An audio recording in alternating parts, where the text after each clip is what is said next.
Hey friends, Jana here, part of the Kat Scrappiness creative crew.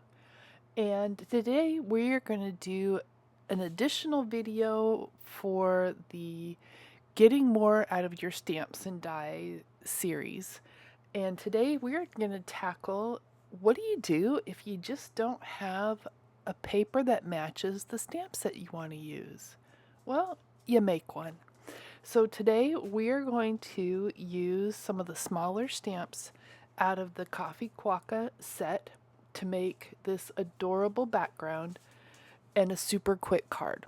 Sometimes you just need that perfect background to go with the perfect image to make a cute card. So I picked out some of the little coffee beans and two of the smaller sentiments, and I'm just going to stamp them randomly all over my background piece. And then I'm going to color in some of the little coffee beans. And it just makes for the perfect background. It goes with the stamp set. It's not, too out there. I can coordinate my colors with the colors of my Quokka, who I have already colored. He's peeking out from the corner up there. But sometimes you just don't always have that matchy paper pad. And so to get past that, you know what? Just make your own. You can use stamps, stencils. Stencils are next. That's going to be an additional video coming up soon. And so I'm just carefully coloring in the little coffee beans, which are some of my favorite little additions to this stamp set. Not only are there a ton of sentiments, but the little coffee beans and the little tiny sentiments here just made the most wonderful background. And then we're going to add a little color ink blending with the same color I stamped in along the edges to kind of give it that, I don't know, coffee worn look. It just kind of takes away from the stark whiteness of the background. Now, you don't have to use little tiny stamps. Say you have a large floral or a large image. Stamp it in a coordinating color and it will make a fabulous background. There's so many ways to use your stamps to design your own background paper.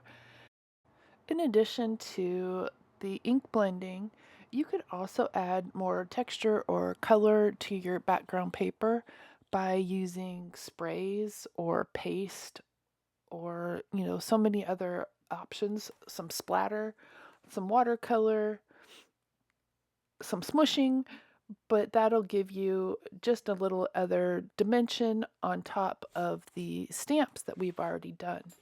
So I just went with some ink blending, and I'm going to cut down my paper right now just to make this super quick, adorable card featuring the coffee quokka and the little sentiments and the coffee beans, which I just quickly colored in to make my background paper.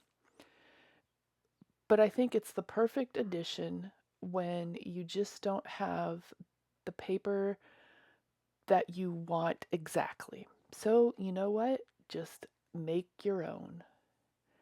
It's really quite easy. And you've always got, then you have stamps and a background paper that all coordinate because they're all from the same stamp set.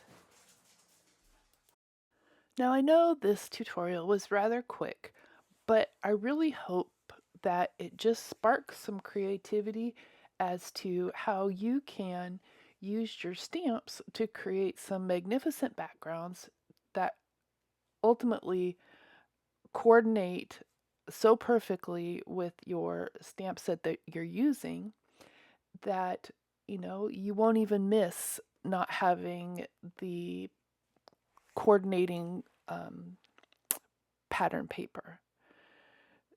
So we're just going to get this glued down real quick. The whole idea behind this series of getting more out of your stamps and dies is really to give you that little push in your creative thought process to look around and see how you might be able to use the items that you already have in a different way. Yes, I have the coordinating paper, but this background that I created is exactly what I needed for this super sweet and simple card. I didn't need a lot of extra, extra color, but and I didn't need now I don't need a sentiment. So it's just another way to get your money's worth out of your stamps and dies. If you've enjoyed this video, please consider subscribing and you will be notified when there is more. Also hit that thumbs up and check out some of the other videos that are available on the Kat Scrappiness channel. Have a wonderful day. Thank you.